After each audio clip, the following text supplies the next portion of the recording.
সিনেমার শিকার হয়ে গেলাম নাকি? এটা কেমন বন্দিত্ব? আমার এখনই পালানো উচিত, আমার এখনই পালানো উচিত।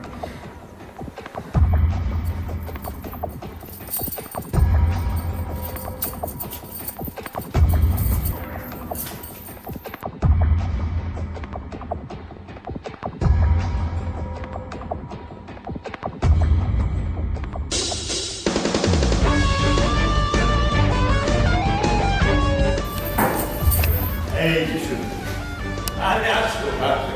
এই দেখ তো কি হয়েছে? যা যা যা যা দেখ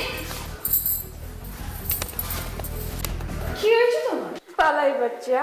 না না না, পালাইতেছ কেন? ওই তো দরজাটা খোলা ছিল, যদি কেউ এসে পড়ে।